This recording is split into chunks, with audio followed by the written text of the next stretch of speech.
Hello everyone, আপনারা সবাই কেমন আছেন? আশা করি ভালো আছেন। আমিও ভালো আছি। আজকে আমার ফার্স্ট ব্লগ। বাড়িতে কেউ নেই, তার জন্য আজকে আমার হাজব্যান্ড বলল যে গরুর মাংস দিয়ে আলুর ঝোল খাবে। তার জন্য আমি রান্নাঘরে রান্না করতে চলে এলাম। তাই আমি ফার্স্ট পেঁয়াজগুলো কেটে দিলাম। তো পেঁয়াজগুলো আমি তাড়াতাড়ি কেটে নিয়ে রান্নাটা তাড়াতাড়ি বসিয়ে দিই। তাড়াতাড়ি কেটে নিই, রান্না করতে হবে তাড়াতাড়ি। আজকে আবার শুক্রবার, নামাজ পড়তে যেতে হবে। তো প্রথমে আমি আলুগুলো কেটে নিয়েছি, আপনাদেরকে দেখানো যাওয়া হয়নি। আর এখন আমার পেঁয়াজগুলো কেটে লঙ্কাটা কেটে নেব। তো তাড়াতাড়ি আমি লঙ্কাগুলো কেটে নিই, তারপরে রান্নাটা বসাবো। তো লঙ্কাগুলো কাটার পরে আমরা মাংসটা সাজিয়ে নিব। তা ফ্রিজে মাংসটা ছিল, তার জন্য পানিতে ভিজিয়ে দিয়েছিলাম। তা ভিজানো হয়ে গেছে, এবার আমরা মাংসটা সাজিয়ে নিব।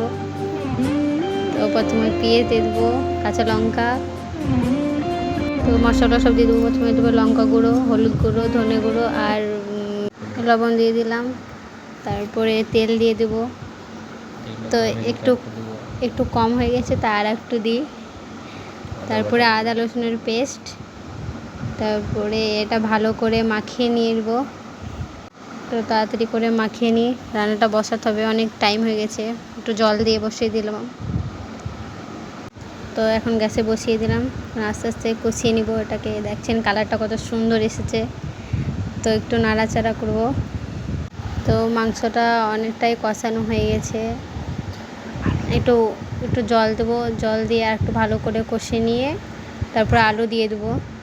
তো আলুগুলা দিয়ে ভালো করে আবার কষিয়ে পানি দেবো। তো ভালো করে কষানো হয়ে গেছে, অনেকক্ষণ ধরে কষিয়েছি। তারপরে পরিমাণ মতন পানি দিয়ে দেবো। তো পানি দেওয়া হয়ে যে আধা ঘন্টার মতো চুলোতে রেখে দেবো। তো কষানো হয়ে গেছে, সিদ্ধ হয়ে গেছে আলু। এটা নাড়াচাড়া করে একটু লবণ দেখে নামিয়ে নেবো। তো ভাতটা হয়ে গেছে, ভাতটা তো আগেই চাপিয়ে দিয়েছিলাম, আপনাদেরকে দেখানো হয়নি। তা ভাতটা পাশিয়ে নিই। তারপরে এটাকে পটলের ভর্তা করব, তার জন্য এটাকে পুড়িয়ে নিই। এটা আমার স্বামী অনেক পছন্দ করে।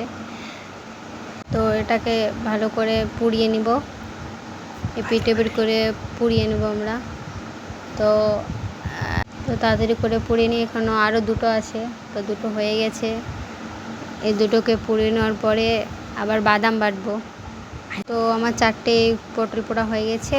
তা এতে আমরা পানি দিয়ে ভালো করে ছাড়িয়ে নেব। তো ছাড়িয়ে নেওয়ার পরে এটাকে আমরা আসে নিলাম, এটা কাঁচা লঙ্কা পেঁয়াজ দিয়ে। তো তারপরে বাদামটা বাটবো, তাই পেঁয়াজটা কেটে নিই। তো পেঁয়াজটা কুচি কুচি করে কেটে প্লেটে রেখে, তো পেঁয়াজটা কাটা হয়ে গেছে। এবার কাঁচা লঙ্কা কেটে নেব। তো কাঁচা লঙ্কা কাটা হয়ে গেছে, এবার বাদামটা তো আমরা বাদামটা তাড়াতাড়ি করে বেটে নিই, অনেক টাইম হয়ে গেছে। তো বাদাম বাটা শেষ, পেঁয়াজ লবণ দিয়ে একটু ভালো করে বেটে নেব। তো বাটা হয়ে যাওয়ার পরে ওটাকে ভালো করে মিক্স করে নেব। তো নেওয়ার পরে প্লেটে তুলে নেব। কমপ্লিট, এটা আমার রেসিপি।